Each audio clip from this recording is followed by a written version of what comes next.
خداوند یسوع مسیح کے عظیم اور جلالی نام میں آپ سب کی سلامتی چاہتا ہوں اور امید کرتا ہوں آپ سب خیریت سے ہوں گے۔ ایک بار پھر سے میں تمام دوستوں کو یہودا کے عام خط کے مطالعاتی سلسلے میں خوش آمدید کہتا ہوں،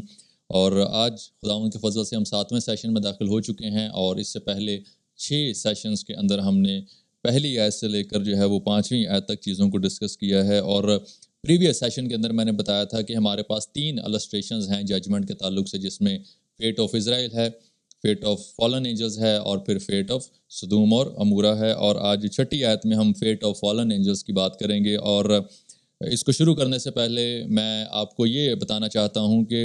دس session is going to be very interesting, اور جو کچھ میں اس میں آپ کو بتانے والا ہوں بہت ہی نالجیبل اور انفارمیٹیو چیزیں آنے والی ہیں، اور میں آپ سے ریکویسٹ کروں گا کہ اس سیشن کو ٹوٹلی آپ دیکھیے گا، اس کو مس نہ کیجیے گا، کیونکہ اس میں بہت ساری ہماری جو کمپلیکیشنز ہیں یا کچھ ایسے سوالات جو غیر قوام کی طرف سے بھی ہمارے پاس آتے ہیں، وہ بھی خداوند کے فضل سے یہاں پر کلیئر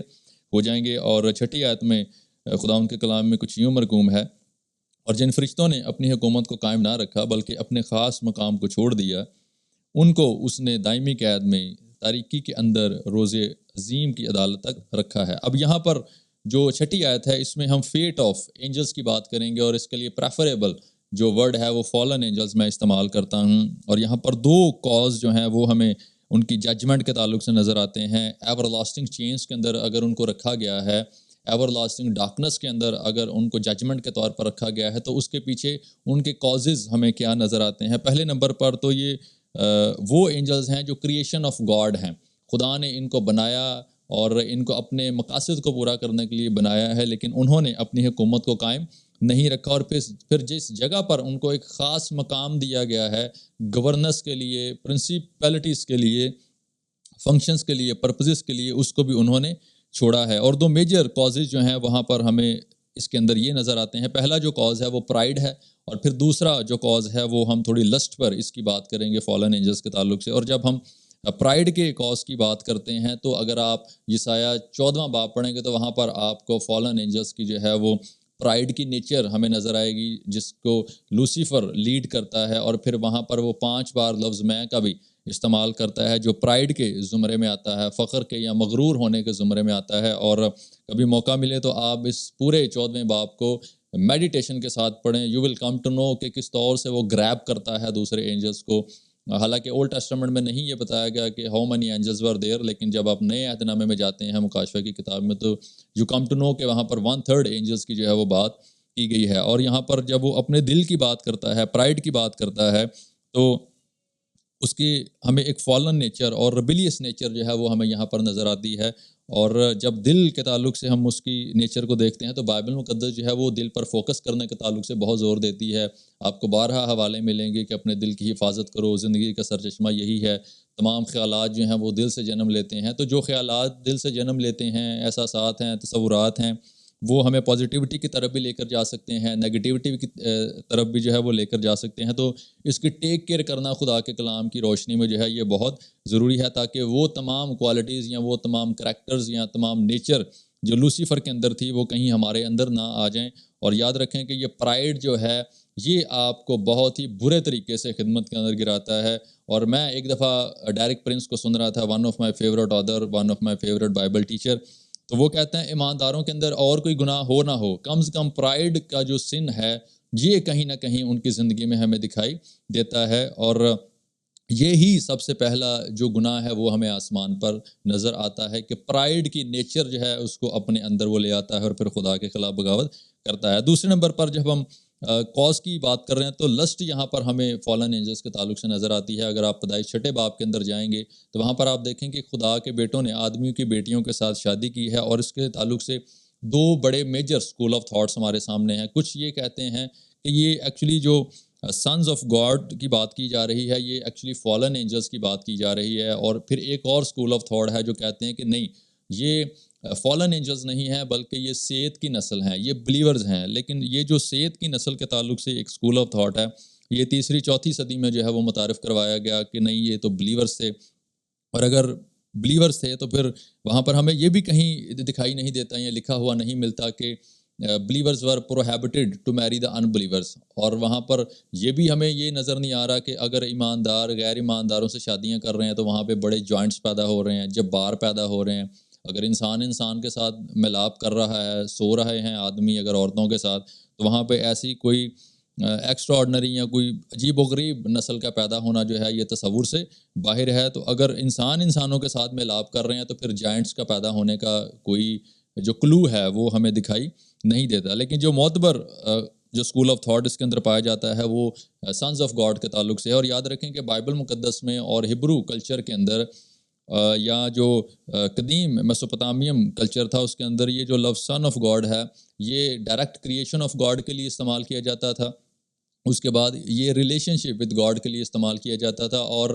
یہودیوں کے اندر یہ محاورے کے طور پر استعمال کیا جاتا ہے۔ اگر کسی شخص کا گہرا تعلق خدا کے ساتھ ہے، روحانی طور پر گہری انٹیمیسی ہے، تو وہ اس کے لیے اس کو لقب جو ہے وہ سن آف گاڈ کا استعمال کرتے ہیں۔ اگر ڈائریکٹ کریشن کی ہم بات کریں تو اینجلز جو ہیں یہ ڈائریکٹ کریشن آف گاڈ ہیں، اور اس کے ساتھ ساتھ اگر آپ آدم کو دیکھیں تو آدم جو ہے وہ بھی ڈائریکٹ کریشن آف گاڈ ہے۔ اور اگر آپ لوکا 3 باب کی 38ویں آیت کو پڑھیں گے جہاں پر بزرگ لوکا جو ہے وہ جینیالوجی کو وائنڈ اپ کرتا ہے، تو اینڈ پر وہ کہتا ہے آدم کے تعلق سے کہ وہ خدا سے تھا۔ اور اگر آپ یونانی میں اس کا مفہوم دیکھیں گے تو آپ کو یہی مفہوم ملے گا کہ جو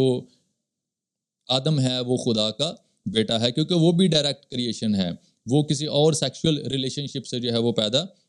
نہیں ہوا۔ اس کے بعد اگر ہم سن آف گاڈ ڈائریکٹ کریشن کی بات کریں تو وہ بائی فیتھ بھی آپ ڈائریکٹ کریشن کی طرف جا سکتے ہیں، ریلیشن شپ ود گاڈ کی طرف جا سکتے ہیں خداوند یسوع مسیح کے تعلق سے۔ اگر آپ یوحنا 1 باب پڑھیں تو اس میں یہ واضح الفاظ میں لکھا ہے جتنوں نے اسے قبول کیا اس نے انہیں خدا کے فرزند بننے کا حق بخشا۔ ہم بھی بائی فیتھ اڈاپشن کی اسپرٹ کے اندر سنز آف گاڈ ہیں، کیونکہ ہم خداوند یسوع مسیح پر ایمان لا کر یہوہ کے فرزند ٹھہرے ہیں۔ اور جب ریلیشن شپ ود گاڈ کی بات کی جاتی ہے، ڈائریکٹ کریشن کی بات کی جاتی ہے، تو خداوند یسوع مسیح کے تعلق سے بھی آپ دیکھیں کہ وہ ڈائریکٹ کریشن آف گاڈ نہیں ہے، بلکہ اس کی جو ریلیشن شپ ود گاڈ ہے اس کی بیس پر اس کو سن آف گاڈ جو ہے وہ کہا جاتا ہے۔ اگر آپ یوحنا 3:16 کو پڑھیں گے تو وہاں پر لکھا ہے کہ خدا نے دنیا سے ایسی محبت رکھی کہ اس نے اپنا اکلوتا بیٹا بخش دیا۔ اب یہاں پر جو اکلوتا جو لفظ ہے اس کے لیے جو یونانی کا لفظ استعمال کیا گیا ہے وہ مونوگنیز استعمال کیا گیا ہے، جس کا مطلب ہوتا ہے یونیک ہے، اونلی ون ہے، اس جیسا اور کوئی نہیں نہ ہو سکتا ہے۔ اور بہت سارے جو لوگ ہیں وہ اس لفظ کو مونوجینس پڑھ جاتے ہیں، جن میں ڈاکٹر ذاکر نائک جو ہیں وہ بھی شامل ہیں۔ میں ان کا ایک لیکچر سن رہا تھا جہاں پر وہ کرائسٹ کے تعلق سے کہتے ہیں کہ وہ جہاں پر لفظ انگریزی کا بیگوٹن استعمال کیا گیا ہے تو وہ جب یونانی میں اس کو پڑھتے ہیں تو وہ اس کو مونوجینس پڑھتے ہیں، جو کہ ایک سیکشول ریلیشن شپ کی طرف ورڈ آپ کو لے جاتا ہے، لیکن وہ مونوجینس نہیں ہے، وہ مونوگنیز ہے۔ تو یہ بھی یاد رکھیں کہ آپ کو جب تک پروننسیشن نہیں پتہ ہوگی تو پھر آپ اسی طرح کے بلنڈر جو ہیں وہ کہیں نہ کہیں مار دیں گے، اور اس سے پھر بچنے کے لیے ضروری ہے کہ آپ کو لینگویجز کا نالج جو ہے اور ان کی پروننسیشن کا نالج جو ہے وہ مکمل طور پر ہونا چاہیے۔ اب یہاں پر یہ جو سنز آف گاڈ ہیں یہ ڈائریکٹ کریشن آف گاڈ ہیں، and there was a time جب ان کا ریلیشن شپ وتھ گاڈ جو ہے وہ ہمیں نظر آتا ہے، اور یہ ڈائریکٹ کریشن ہے، یہ اپنی جگہ سے ہٹ گئے، حکومت کو انہوں نے قائم نہیں رکھا، خاص مقام کو انہوں نے چھوڑ دیا ہے، اور پھر اس کے بعد یہ زمین پر جو ہے وہ عورتوں کے ساتھ آ کر اپنے بھیس کو بدل لیتے ہیں، اور اس کے بعد یہ عورتوں کے ساتھ آ کر ہم بستری کرتے ہیں تاکہ اس تمام کی تمام جو فیمیل لائنیج ہے اس کو کرپٹ کیا جائے، اس کو مینیپولیٹ کیا جائے، اس کو ڈسٹروائے کیا جائے، کیونکہ عورت کی نسل سے مسیح کی پروفیسی 3:15 میں پہلے سے ہو چکی ہے، اور ابلیس جو ہے وہ اچھی طرح اس پروفیسی کو جانتا ہے کہ اگر یہ پروفیسی فلفل ہوگی تو آبویسلی جو ہیڈ آف سیٹن ہے وہ خداوند یسوع مسیح کے وسیلہ سے، مسیح کے وسیلہ سے کرش ہونا ہی ہونا ہے۔ اور یہ جینیسس 6 کے بعد ہمیں یہ دکھائی دیتا ہے کہ اس کے بارے میں کچھ علماء کرام یہ کہتے ہیں کہ یہ جینیسس 6 کا جو واقعہ ہے اس کے بعد ایکچولی ان تمام جو فالن اینجلس تھے جن کو سنز آف گاڈ کا وہاں پر لقب استعمال کیا گیا ان کو دائمی تاریکی کے اندر جو ہے وہ ڈال دیا ہے، اور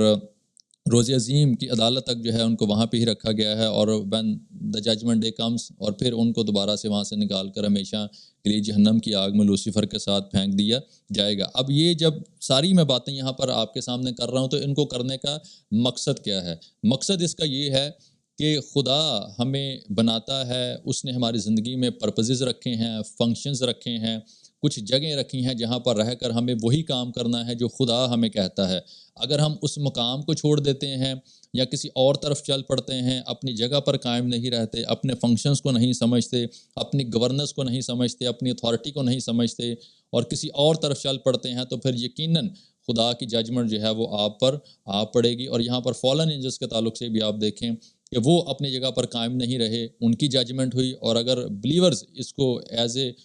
لیسن کے طور پر لیتے ہیں، چیلنج کے طور پر لیتے ہیں، تو پھر وہ مقام آپ کے لیے بہترین ہے جہاں پر خدا نے آپ کو رکھا ہے، اسی جگہ پر رہ کر آپ کام کریں گے تو فروٹفل ہوں گے۔ اور کئی بار میں نے ایمانداروں کو دیکھا ہے، وہ خدا کو بتانے کی کوشش کرتے ہیں کہ میں یہاں پہ نہیں رہنا چاہتا، مجھے یہاں پہ ہونا چاہیے تھا،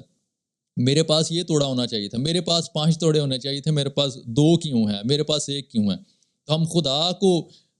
جو ہے وہ ایک لیسن دے رہے ہیں، یا خدا کو بتا رہے ہیں کہ میں تجھ سے بہتر جانتا ہوں کہ مجھے کس جگہ پر ہونا چاہیے۔ اور یہاں پر آپ کو اس پیسج کی روشنی میں یہ سیکھنے کی ضرورت ہے کہ ایک تو پرائڈ کی اسپرٹ جو ہے وہ آپ کے اندر نہیں آنی چاہیے، اس کے بعد جو ہے یہ لسٹ کی اسپرٹ آپ کے اندر نہیں آنی چاہیے، اور پھر جس جگہ پر خدا نے آپ کو رکھا ہے اسی جگہ پر رہ کر خدا کے فنکشنز کو، اس کے پرپزز کو فلفل کریں۔ اور میں امید کرتا ہوں کہ اس سیشن کے بعد آپ یقیناً اپنی اس پوزیشن کو سمجھیں گے، اپنے ان فنکشنز کو سمجھیں گے، اور خدا کے دیے ہوئے پرپزز کو اپنی زندگی میں سمجھیں گے، تاکہ جہاں پر بھی خدا نے آپ کو رکھا ہے آپ وہاں پر ہی فروٹفل ہوتے جائیں۔ خداوند آپ سب کو برکت دے۔ Thank you so much.